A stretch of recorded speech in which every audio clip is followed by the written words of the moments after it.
What's up guys, welcome back to my channel Anime Fiction. I am back with another episode of What If Madara Was Sealed Inside Naruto Part 8. And if you did enjoy this video, like this video for the next part. And if you're new to my channel and like my content, subscribe and hit that notification bell for more crossover fictions. Now let's begin this new video. Chapter 13. There was a distortion of space. Naruto slowly came out of his Kamui's vortex. Night had fallen on Kuo and the moon was shining bright in the sky. Naruto had taken off Madara's suit and was now wearing casual clothes. So this is where Akeno-chan lives. Naruto murmured to himself. Naruto just stared at the shrine in front of him. Since Akeno's mother had been a Shinto priestess, it wasn't all that strange that Akeno settled here. He slowly started up the stairs. Once they reached the shrine gate, Naruto called out to her. Maybe he is already sleeping. Naruto thought. His thoughts were soon proven wrong as the door slowly opened, revealing Akeno. Naruto-kun? Akeno asked in a surprised tone. Naruto gave the girl a dazzling smile. The only one. Do you mind if I come in? Naruto asked, his smile still on his face. Akeno quickly stepped aside and allowed Naruto into the shrine. Naruto looked closely at the place, it looked abandoned and old. Akeno smiled as he gestured for Naruto to sit down. I'll be right back with some tea, Akeno said before leaving Naruto alone. As Naruto waited for Akeno to return, his mind drifted away. According to Azazel's information, Akeno hated her father and was looked down upon by the Himejima clan after discovering her fallen angel heritage. In a way, she could understand Akeno. He didn't like the fact that his father sealed kurama inside him and that the villagers despised him for it. But he eventually accepted it and it turned out to be even better for him. He and Kurama had become best friends and the villagers treated him like a hero. Naruto understood something. He and Akeno were really the same. Naruto was taken by him by Akeno's thoughts, positioning a cup of tea in front of him. He gave her a sweet characteristic smile and sat down in front of Naruto. Damnation, this is delicious, Naruto exclaimed as he drank a sip of tea. Akeno laughed in response. I'm glad you like it, Akeno said before taking a sip of her tea. Then why did you come to visit me, Naruto-kun? I assume you didn't come here for a one-night stand or something. Naruto chuckled sheepishly. Well, you see. Rias and I had a little discussion, and since I still had something to do and didn't feel like going home, I decided to come to you, Naruto replied. I see. Akeno said with a nod of the head. The two then continued to drink tea in silence. That is until Akeno decided to ask Naruto a question. Hey, Naruto-kun. Akeno began. Do you have a dream? A dream? Naruto repeated. I actually have one. But why are you asking me that? Akeno chuckled softly as he placed a hand on his cheek. With Issei constantly screaming about his dream of becoming the king of the harem, I couldn't help but get curious. Akeno explained. Naruto nodded, a small frown on his face. He really didn't want to think about Issei after his little fight with Rias. Well then.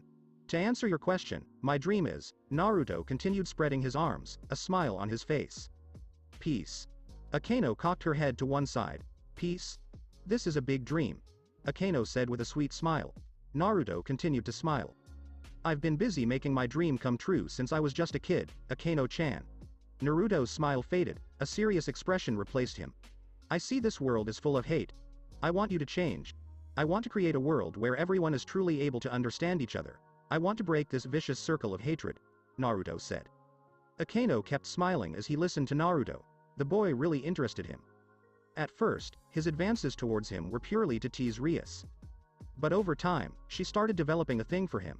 Akeno sighed softly, it was now or never. Naruto-kun, I would like to tell you something. Personal. Akeno said in a rather serious tone. Naruto raised an eyebrow as Akeno started to turn and slowly lowered her yukata, revealing her back. Naruto was about to embark on a sexual assault tirade again, but was silenced when Akeno revealed her wings. One of them was a devil's wing while the other was a fallen angel's wing. I am a mestizo.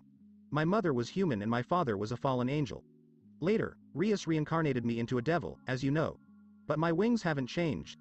I will be forced to carry my cursed legacy forever, this dirty blood that runs through my veins all my life. Akeno turned and looked at Naruto with a sad smile. You probably won't like me now. Do you hate me for who I am? Naruto blinked only a few times before laughing slowly, much to Akeno's confusion.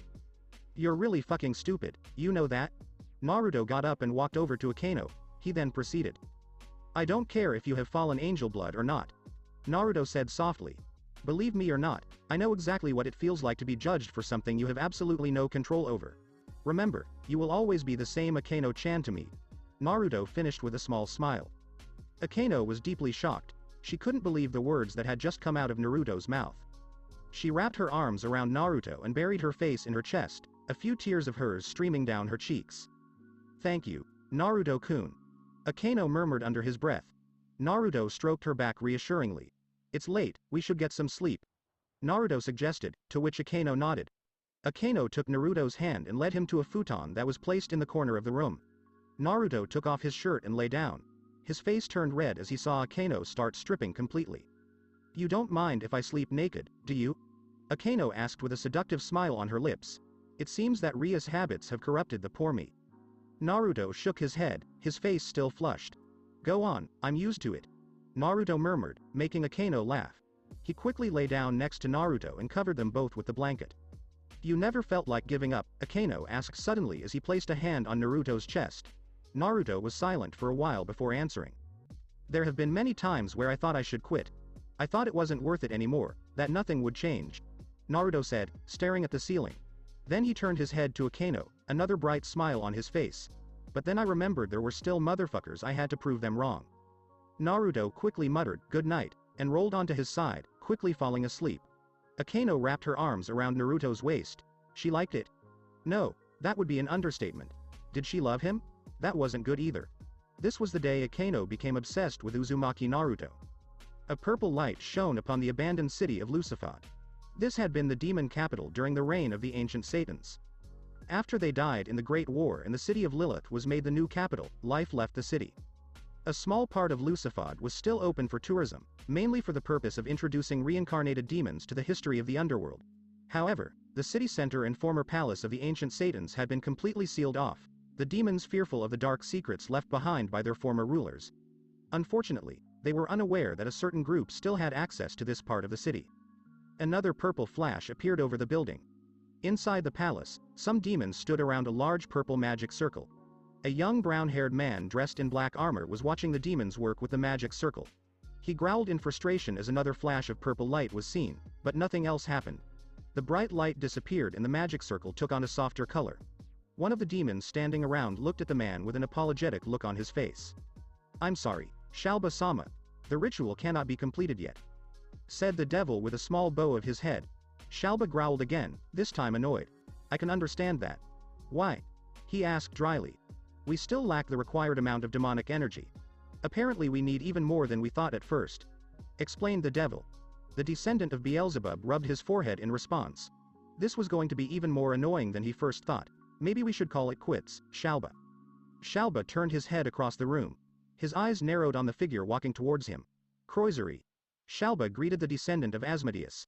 Give me one good reason to stop this. You want Satan's work as much as I do. It belongs to us, it is our birthright.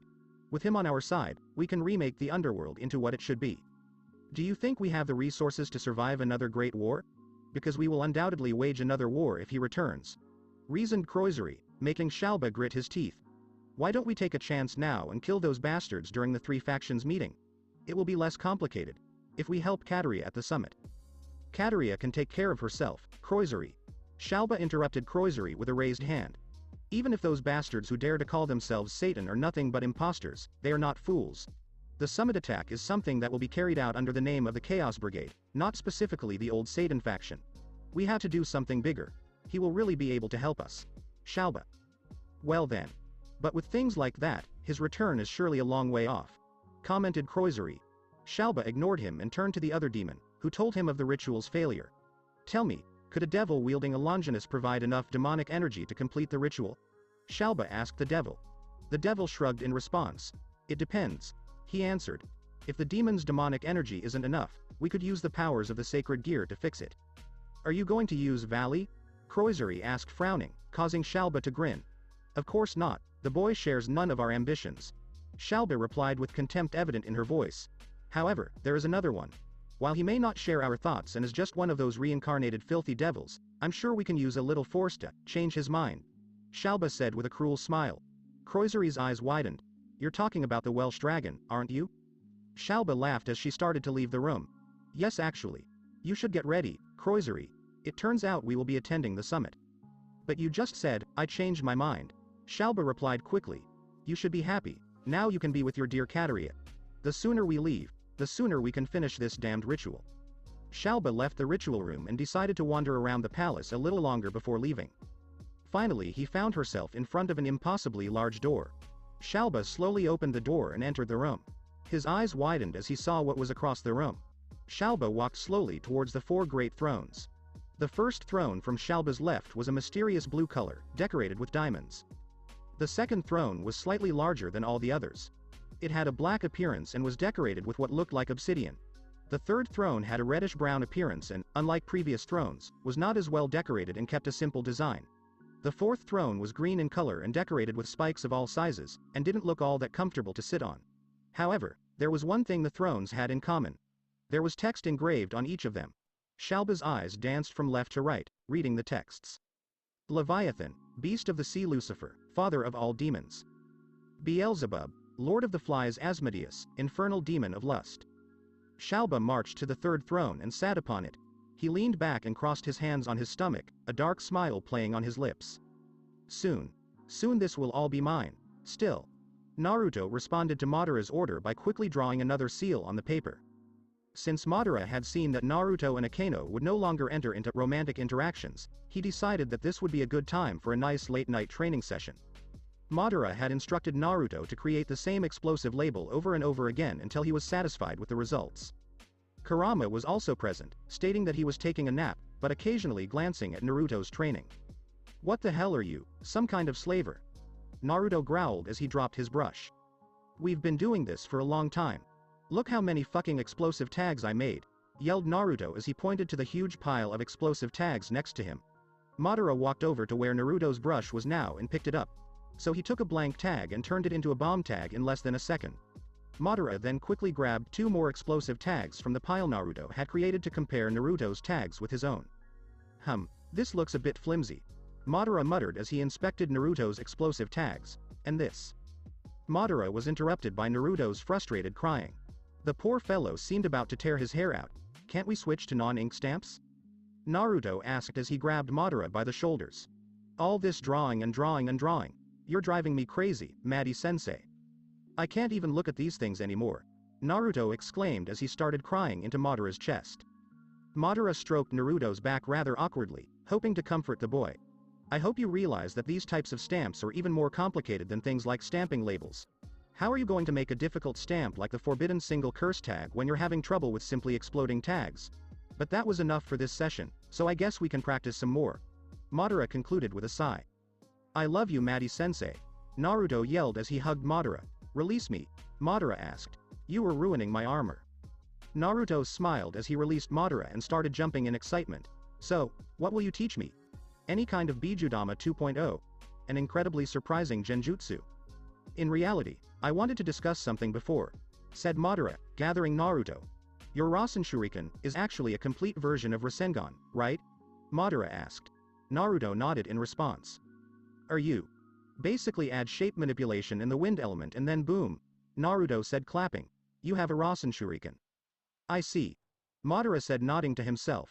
Do you think it would be possible for you to create a new technique using a different type of shape and element? Naruto's eyes widened. It was actually a brilliant idea from Madara. I'm pretty sure I can do it. From what I now know about the Rasengan, there are no restrictions on what kind of shape or object can be applied to it. However, it will take some time. It already took too long to create the Rasen Shuriken to my liking, and that with many clones and with the help of Kakashi-sensei and Yamato Taiko. Naruto said as he rubbed his chin thoughtfully. It doesn't matter, we have all the time we could possibly need. Now let's get back on topic, shall we? Madara said with a smile as he activated his Sharingan. He then proceeded to form his Susanoo. The Susanoo started getting bigger and bigger until it reached its full body form. Naruto stared at the giant creature. No matter how many times I saw Madara's Susanoo, it was still amazing. Today is the day you will get the full version of this technique, the perfect Susanoo. Madara exclaimed from the top of his Susanoo head. Naruto smiled excitedly. Well, so how can I do it? Naruto asked. Well, he yelled as Madara was very high up and Naruto was still down. Form your Susanoo as you normally would, but go even further than this time. Madara yelled back. Naruto nodded to himself and activated his Sharingan. He slowly began to create his Susanoo, first his ribcage, then his skeletal form, his humanoid form, and finally his armored form. Naruto growled as he felt his Susanoo grow bigger. The tension in his eyes was also building. Slowly but surely, the Susanoo began to grow until it was the same size as Madara's. His armor changed and wings arose from his back. Madara smiled. This was good, very good. The boy would become a master of the Sharingan if he continued like this. Madara was about to praise Naruto, but suddenly Naruto's black Susanoo collapsed. Confusion appeared on Madara's face. He quickly deactivated his Susanoo and ran over to Naruto, who was sitting on his lap rubbing his eyes. What happened? Madara asked as she knelt down to Naruto's level. Naruto stopped rubbing his eyes and looked at Madara, his Sharingan already deactivated. I have no idea. Naruto groaned. It's like I suddenly lose control or something. Maybe I'm not used to these eyes yet. Madara shrugged. Well, you've had them for quite some time. Maybe you just have an issue with maintaining your Susanoo's full body. A little practice should help with this. After taking Izuna's eyes, I couldn't even get into this form right away. Madara then helped Naruto up, before a thoughtful look made its way across Madara's face. It's already morning in the real world. I guess this has been enough training for now. Madara told himself with a nod of his head. Naruto snorted and crossed his arms. This was kind of a workout. All I learned was how to create the final Susanoo shape, which collapses immediately, and how to create explosive labels. Naruto complained. Madara sighed in annoyance at Naruto's attitude. A shinobi must possess balanced skills. Have you ever seen a shinobi who can destroy a mountain but can't throw a shuriken? Madara asked, making Naruto shake his head. Exactly. You need to know the basics first. I find it quite amusing that as a genin you were already throwing high-level techniques, but when it comes to the basics, you act like you are a new student at the academy. Madara said with a small smile. Naruto looked away and pouted. Anyway, just make sure you do something cool next time. Naruto said before trying to leave the mindscape. However, Madara stopped him. Naruto. Madara spoke seriously. There is something I need you to do for me. Naruto's eyebrow raised. Well, so what do you need? I swear, if this is anything to do with your body again. I need you to have sex with Akeno. Naruto remained silent. He stared at Madara for what seemed like an eternity. Suddenly, his face turned red as he quickly walked away a few steps. What the hell, Maddie-chan?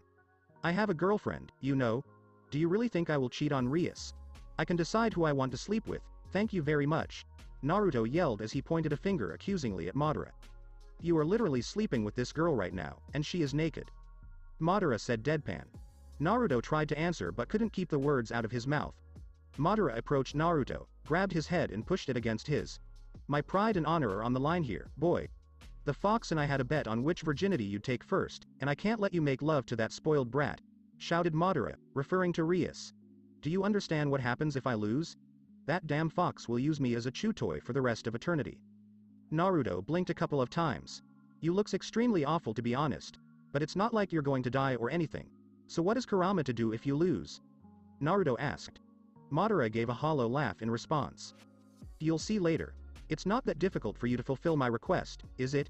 It begins like this. Madara proceeded to change his hair, much to Naruto's horror. Itachi's romance advice was bad enough, but taking sexual advice from Madara himself took the cake. Child, I must be in the infinite Tsukuyomi. Madara began, wagging his eyebrows. Naruto could barely contain his laughter.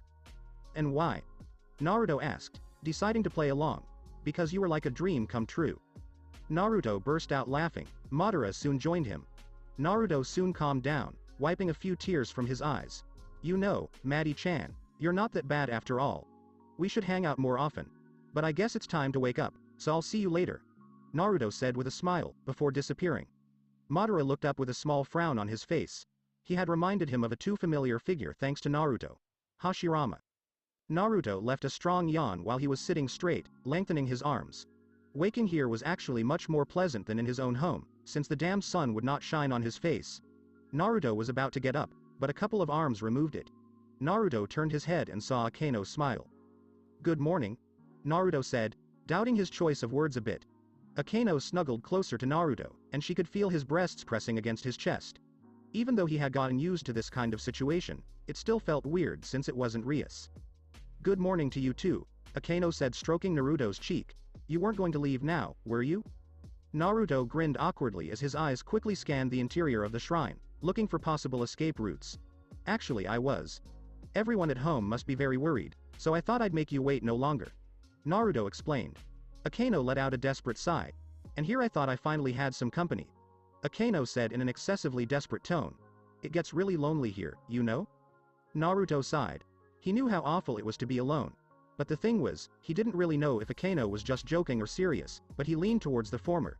But since he was such a nice guy, Naruto came up with the perfect fit. I'm sure we can spend some time together later, Naruto said with a shrug. Drop over to my house or something, we'll find something to do. I'll keep you on that, Akeno said, her ever so sweet smile now on her face. Naruto gave her a small smile before starting to dress. Once he was fully dressed, he quickly said goodbye to Akeno before using Kamui to teleport to his apartment. He appeared inside the living room. I'm back. Naruto was interrupted by someone pinching his cheek. He winced in pain and turned sideways to see who had grabbed him, and met Rias' stern gaze. Naruto immediately noticed that Rias didn't look good. She had bags under her eyes, indicating that she didn't sleep well last night. Where were you? She asked sternly, even though Naruto could hear the concern in her voice. He gently but firmly gripped Ria's hand and pulled it away from her cheek. You need to calm down, Naruto said slowly. Rias stared at him, as if she were trying to pierce his head. Then, suddenly, she began to embrace Naruto, and Naruto was surprised. Naruto shook his head. Damn the women and their mood swings, he muttered before wrapping his arms around Rias. Rias started only to be interrupted by Naruto pressing his finger against her lips. Silence. Naruto said. We can talk about it later. School will start soon. Naruto wasn't in the mood to talk about relationships, so putting it off was the best solution. Then he looked around the living room, as if he were looking for someone. It turned out that he was really looking for some people. Where are Itachi and Sasuke? Naruto asked. Rias sighed in annoyance as she pointed to Naruto's room. Naruto frowned. What kind of business were those two having in their room? Deciding to revise the situation, Naruto went to his bedroom door and opened the door. He saw that Itachi and Sasuke were sitting on his bed, looking at some kind of photographs that Sasuke was holding. Itachi looked amused, while Sasuke looked absolutely elated. Graphia was there, too, who had assumed the position of impassive servant at her bedside. Look at this, exclaimed Sasuke pointing to the picture. This is little Ria Tan's first time taking a bath. Look how pretty she is. Naruto smiled as he looked at Rias, who looked incredibly embarrassed by her brother's antics. As Sasuke continued to freak out about the photos, Itachi noticed Naruto's presence and nodded good morning to him. Welcome home, Naruto-kun, Itachi said in a monotone voice. Sasuke immediately lost all his interest in the pictures and looked at Naruto with a grin. It's good to see you again, Naruto-kun, Sasuke exclaimed happily. Since we are soon to be brothers-in-law, I decided to strengthen my ties with Itachi by looking at some photos of when Rias was still small. Sasuke explained as he wrapped his arm around Itachi's shoulders, much to Itachi's horror. Naruto nodded, amused by the duo. I guess you two haven't forgotten about the whole Father's Day thing, Naruto asked. Sasuke's eyes widened in realization as Itachi just sighed. Then we have to go now, Sasuke yelled as he rolled off the bed. He grabbed Rias and Naruto by their hands and dragged them out of the room. Itachi sighed once again. If Naruto and Rias were to get married in the future, putting up with Sasuke would definitely be a challenge. Itachi and Graphia quickly followed the other three. Sometime later, the group was making their way to the school. Rias, Graphia and Itachi walked in front, while Sasuke and Naruto were a little behind. Naruto-kun. Sasuke addressed the boy quite seriously. I would like to discuss a certain topic with you. Naruto's eyebrow raised. Okay, how are you? He asked. Sasuke turned his head towards him, looking at him with a serious look. I want you to reconsider becoming a devil. Of course not, was the brusque answer of the blonde. Sasuke sighed. This would really be a problem for him. Look, Naruto-kun. I understand that the idea of being reincarnated as someone's servant may seem extremely unpleasant to you, but Rias. Why the hell is it always about Rias? Naruto asked in a snappy tone. I want to see her happy too, but do I really have to suffer for this?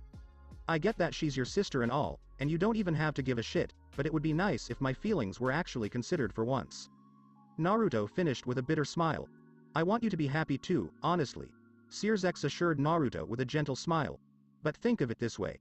Demons can age incredibly. Have you heard of anyone ruling demons over the ancient Satans?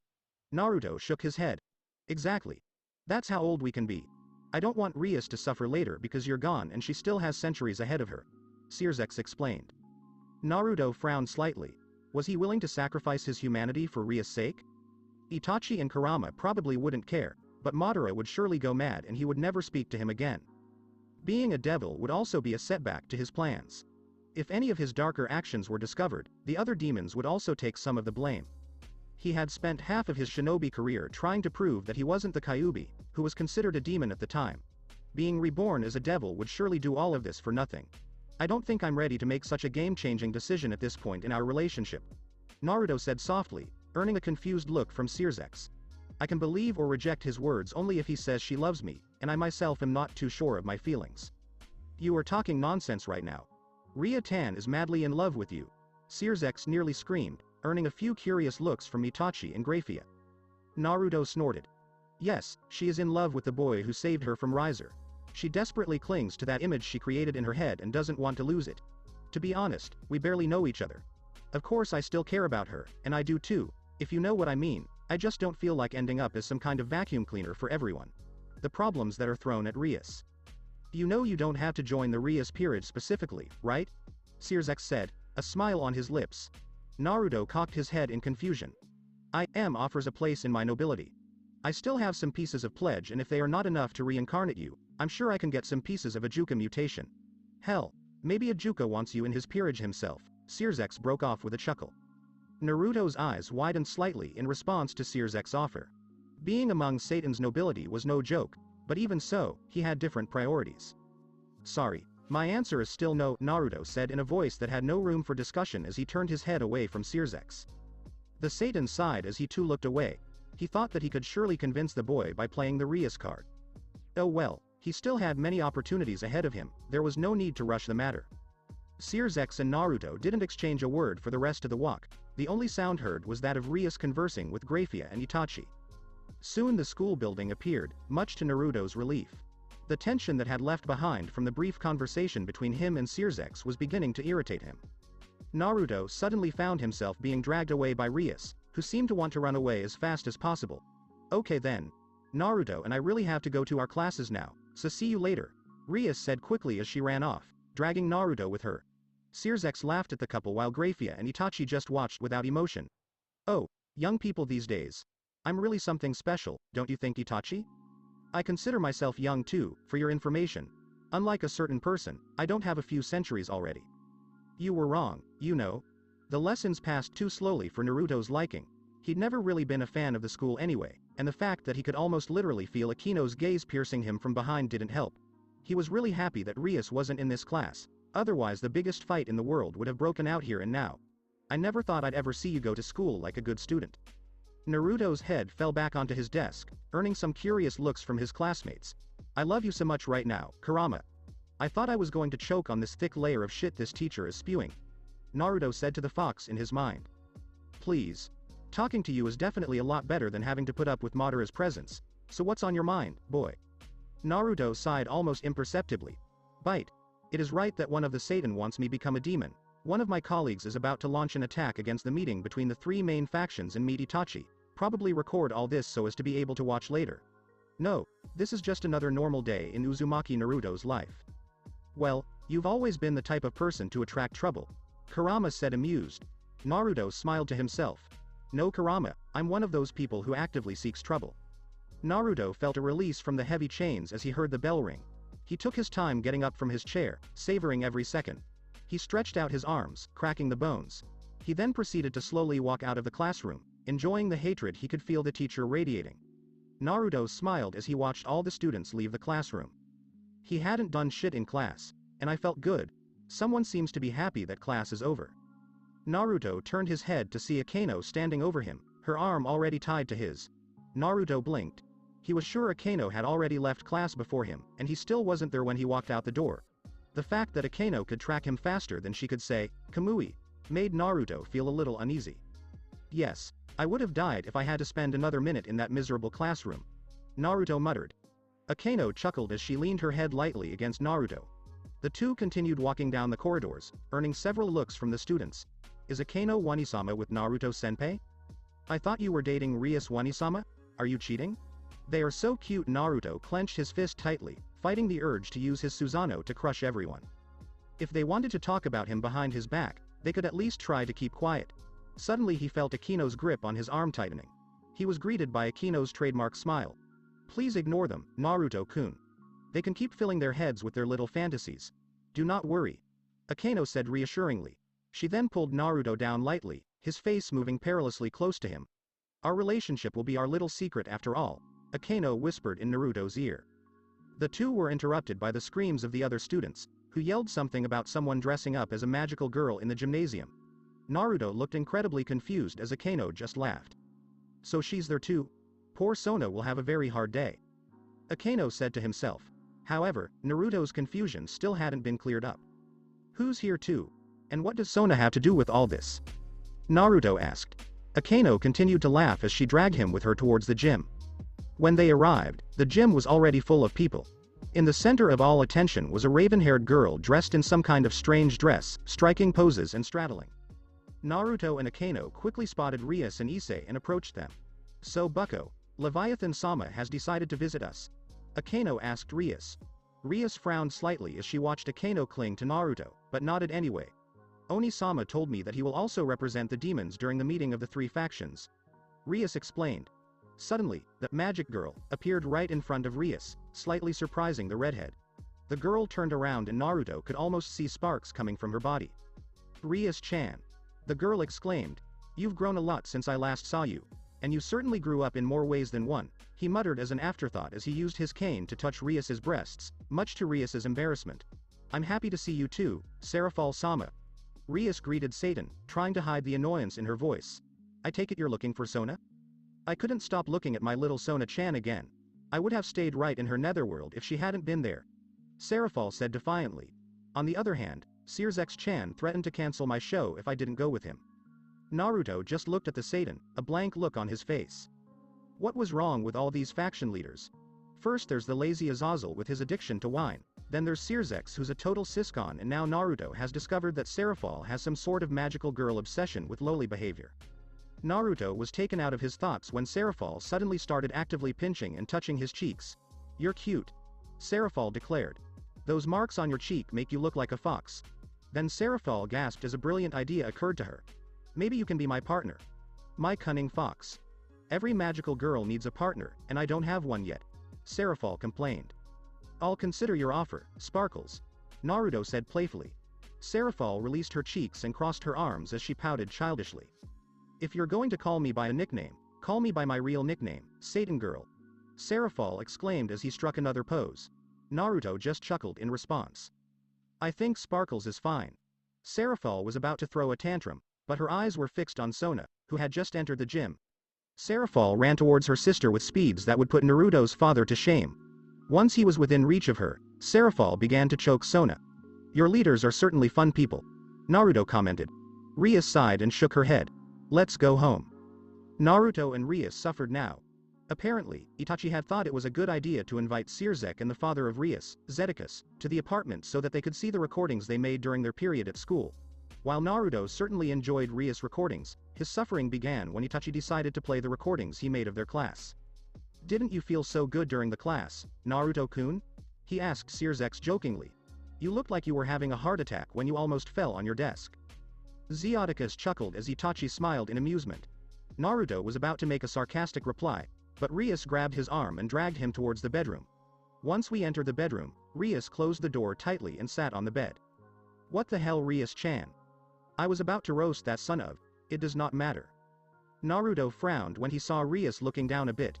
She wasn't someone who always looked bubbly and happy, but something must have happened if he looked that way. Naruto-kun, are you happy with me as your girlfriend? Rias asked softly. Naruto sighed and sat next to her and put his arm around her. Why shouldn't I be happy? Because if I wasn't happy with you, we'd be done by now, right? Naruto said to Rias with a smile. This time it was Rias' turn to sigh. I feel inferior, Naruto-kun. I've seen the other girls take an interest in you. I'm afraid I don't stand a chance against them. Rias admitted.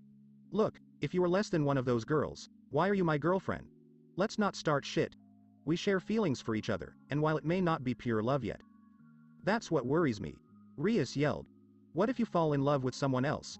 Remember that time I found out your parents were dead? I felt so bad because I didn't know anything about you. And now the time has passed, and it seems to me that we haven't progressed a bit yet. Then why don't we go on a date? Naruto suggested. We haven't had any appointments yet. As far as I know about relationships, those are a requirement. Rias smiled happily. She felt better now that she knew that Naruto was also interested in only improving their relationship. Rias gently took Naruto's face in her hands and looked at him with a loving look. "I would love to go on a date with you," Rias said quietly. "I don't care about those other girls anymore. I'll make sure you love me," Rias said with determination. Then she pressed her lips against Naruto's. Naruto had gotten used to this kind of thing and wasn't surprised anymore, so he immediately deepened the kiss. The two would have continued so long if their attention had not been attracted by some hissing wolf. Naruto and Rias quickly separated and saw that Itachi and Sirzex had entered the room. "I hate interrupting your intimate moments," Sirzex started but was interrupted by a pillow thrown by an agitated Rias. "That wasn't very nice, Ria-tan." Rias snorted. "Anyway, back on topic," Sirzex murmured as he tossed the pillow onto the bed. "Ria-tan, I have seen you and your peerage grow stronger. While there is still room for a huge improvement for all of you, I think you are ready for it," Sirzex said to his sister with a smile. "Ready for what, Oni-sama?" Rias asked confused. "Oh well, I thought it was time you opened a certain bishop of yours," Sirzex answered casually while checking his fingernails. Rias's eyes widened. "Do you really think I'm ready for this?" Sirzex smiled once more. "Obviously. Did you really think I was going to tell you all this just to tell you that you're not ready for this?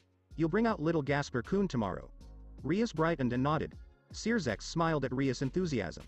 "Well, if you need us, let's go back to the living room," Sirzex said with a questioning look, much to the confusion of Rias and Naruto. Itachi has decided to add his 2 cents to this conversation. Right now we're seeing Naruto banging his head against the desk over and over again.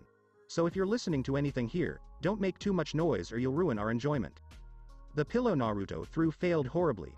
Night had fallen and a disguised Naruto was making his way to the old building that Kokabeel had used as a hideout earlier. Rainier and Fried were with him, as the main reason for this meeting was to assign a mission to the fallen angel and rogue exorcist. Inside the building, Madara sat on his makeshift throne. Fried and Rainier stood before him, ready as 2 soldiers about to leave for the battlefield. Fried seemed to be having difficulty maintaining this serious gaze, as his eyes and lips twitched. Deciding not to keep the two waiting any longer, Madara began to reveal his plan. "As you know," Madara began, "I've already established a basic way to interact with the 3 main factions. However, to achieve our goal, we need to target multiple factions. That's where you two come into play," Madara said as he pointed at Rainier and Fried. "What do we have to do, Madara-sama?" Rainier asked as he bowed his head. "I have decided that the first faction we will make our move on is the Uchiha faction. You two will go to Kyoto and be my eyes," Madara explained. However, Fried looked confused. "But Chief, you're not blind," Fried said, confused. Rainier rolled her eyes in annoyance. "It means we'll be your spies, idiot," Rainier complained. Fried looked at Rainier but decided to keep his mouth shut. Apparently, Rainier had worked her way up and become boss's favorite servant. Fried certainly didn't like it. "Maybe if I work really hard during this mission, I can become boss's new favorite," Fried thought to himself. "Once I finish the matter of the 3 factions meeting, I will join you. But until then, you'll have to report me using these," Madara said as he pulled 2 phones out of his cloak. She threw the phones at Fried and Rainier and they both grabbed one respectively. "Holy shit. This is what you use to crush candy," Fried exclaimed looking at the phone as if it were a magical object. "There are a few rules you will need to abide by while in Kyoto. First of all, don't argue. Especially you, Fried," Madara said severely. Fried just grumbled something and crossed his arms. "We cannot attract unwanted attention. You're only allowed to fight when you're being attacked, understand?" Rainier and Fried nodded, Fried albeit a little reluctantly. "Well, you will also need to report to me at least once a day. One of you will call me using the numbers I just gave. You will tell me about your current situation and give me all the valuable information you find. Any other questions?" Fried raised his hand politely and Madara waved him to speak. Fried cleared his throat before voicing his question. "Will there be an opportunity to kill someone?" Rainier pinched the bridge of her nose. Only Fried would ask these kinds of questions. Madara sighed and leaned back on his throne. "I'm not so sure. But let's say the chances are high," Madara replied. Fried smiled maniacally just because there was already a chance. Madara got up from his throne and proceeded to shoot something out of his eye. Fried's eyes widened as Madara handed him the molten Excalibur. "I thought this might be useful," Madara explained. Fried kept smiling as he stroked the blade softly, almost as if he were petting a cat. "I have a thing for you too," Madara said as he turned to Rainier. His eyes also widened as Madara gave him the Twilight Cure. "But this is," Rainier muttered. "You worked for this, Madara-sama. I can't accept it." "Well, actually you're the one who worked for it. I only got it at the end. I can always ask Azazel to make another copy if needed, so there's no need to worry. Since Naruto was slowly but surely recovering Kurama's chakra, he really wouldn't need Twilight healing to offset his healing factor. In fact, he felt a little bad now since Asia had basically died for nothing, but now the girl was living a happy life as hell, so there was no reason to dwell on that. Madara started to activate his Kamui, indicating that he was about to leave. Fried seemed a bit sad, while Rainier was still a bit confused about the whole Twilight healing thing. Was Madara actually in contact with his former leader? This was definitely a revelation. I put my trust in you too, Madara said as he was slowly sucked into the vortex. Do not disappoint me. Madara disappeared, leaving Fried and Rainier to their own thoughts. The next day had arrived, and Naruto once again found himself in the building of the old occult research club school. The meeting was still a day away, and Rias had decided to use this moment to reveal another bishop of his to his. Since Naruto was such a nice guy, he decided to help out with Rias' new piece this time. I didn't know Bucko had another piece, Issei said. Asia, who was standing next to him, nodded. I hope he's nice with another bishop around. Asia said softly. Rias approached the door and placed a hand on it, causing a sort of seal to appear. I'm opening the door, Rias exclaimed, earning a small cry of protest from inside the room. The seal on the door was gone, so it was opened. Once inside, Naruto immediately noticed the rather peculiar coffin in the room. Akeno walked over to the coffin and began to open it, earning more cries of protest. 9th. I don't want to go out. A shrill voice came from the coffin. Akeno finally opened the lid of the coffin, revealing a small and frail-looking girl. Naruto's eyes widened. This wasn't a girl, that was for sure. Did they really think they could fool him? He had seen Haku, and no one looked more like a girl than Haku. That guy was wearing lipstick, for God's sake. It's a trap. Naruto yelled as he pointed a finger at the little boy. Rias rolled her eyes and lightly tapped Naruto's arm. Then he too approached the boy and hugged him. This is Gasper Vladdy. Rias introduced the boy. He was a Damphir, a human-vampire hybrid, before I reincarnated him as my bishop. Now, why don't you come with us, Gasper? Rias asked quietly as he was about to pull Gasper out of the coffin, but he resisted. No, no, no. Gasper yelled as tears began to well up in his eyes. It's scary outside. I want to stay here. Alright boy. You will come with us whether you like it or not, Issei said as he marched towards the coffin to help Rias out. Once Issei touched Gasper, he suddenly disappeared and was now sitting across the room, hugging himself. What was that? Issei murmured. Gasper was faster than Yudo, he didn't even see him move. Rias sighed as he began to explain. This is the power of Gasper's sacred gear, Forbidden Belore View. This sacred gear allows the user to stop time. Since Gasper couldn't and probably still can't control it properly, I was forced to lock him up here, Rias explained. Naruto's eyebrow raised. This sacred gear sounded almost like a dojutsu. This could get very interesting. That's fine, everyone. Akeno, Yuto and I have to prepare some things for the next summit. Good luck with your training, Rias said to the rest of the nobility and to Naruto with a smile. Once the three left the room, Naruto sighed as he pinched the bridge of his nose. Okay. So, how are we going to train a transvestite boy who has an extremely dangerous sacred gear that he can barely control? Naruto muttered to himself. Xenovia smiled as she already held Durandal in her hands.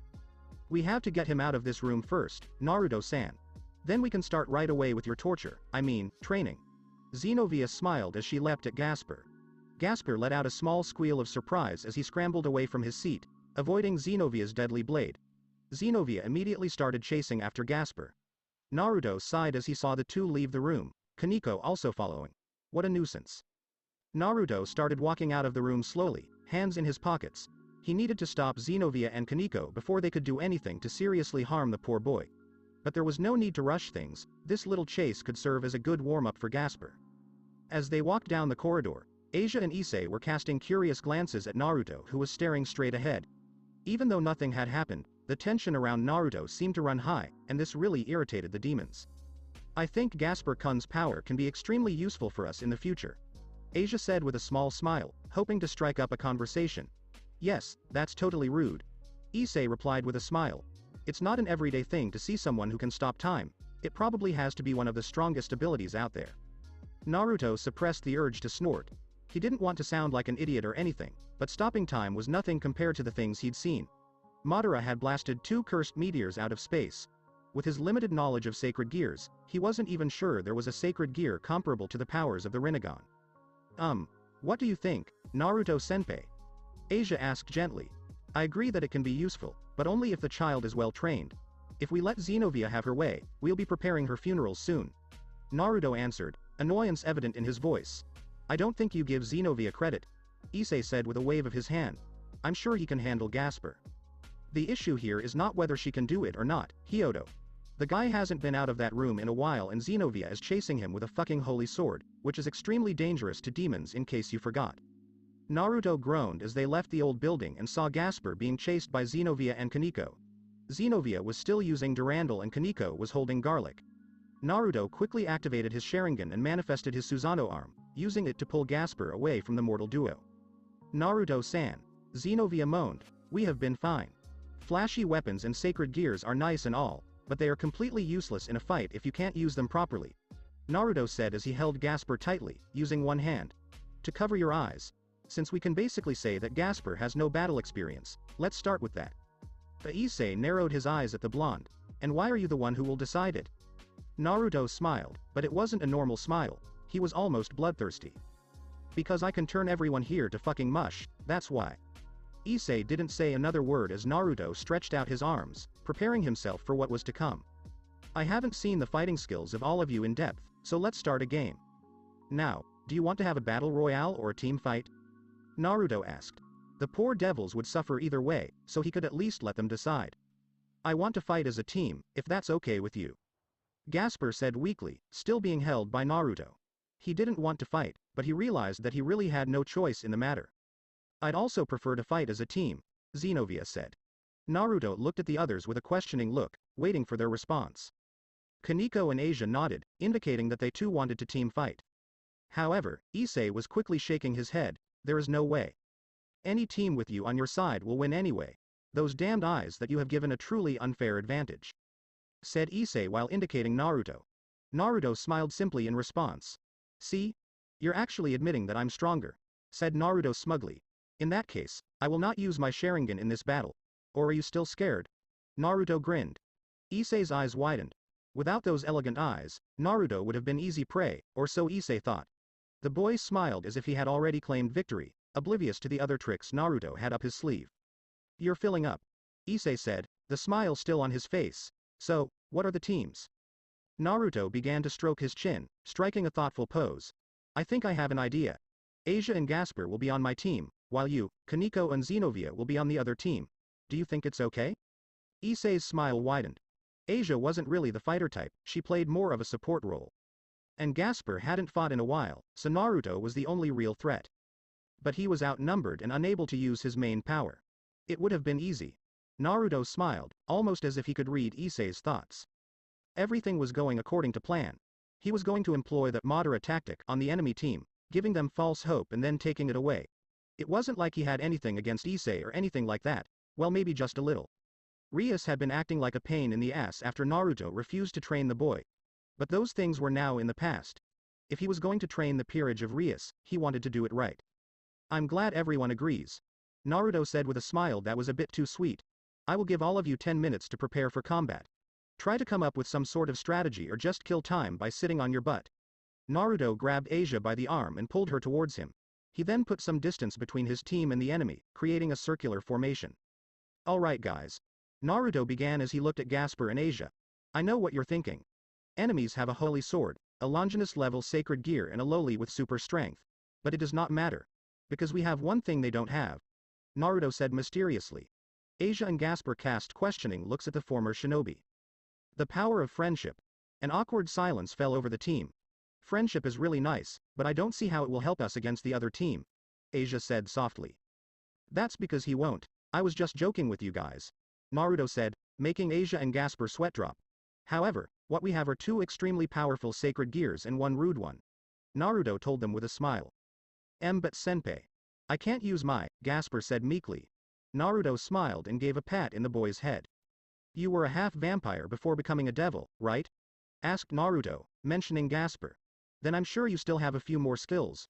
Would you mind telling us something about it? Well, I can use bats, but I don't know if it will be useful. It will be extremely useful. Naruto reassured the boy. Okay, so that's the plan.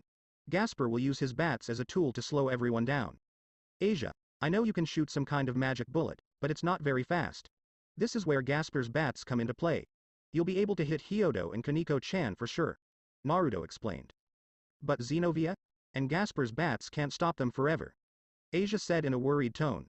Don't worry about Xenovia, I'll take care of her. Hyodo will probably hold back, he still thinks you two are too cute to be beaten. I can multitask, so there is nothing to worry about. Naruto reassured the bishop with a smile. Then he turned to the other team and covered. To be continued. That's it for this podcast. Thanks for listening to this video. If you did enjoy this part of the story, like, share, and subscribe, and hit that notification bell for more crossover fictions. And thank you all for your help and support, and have a great day.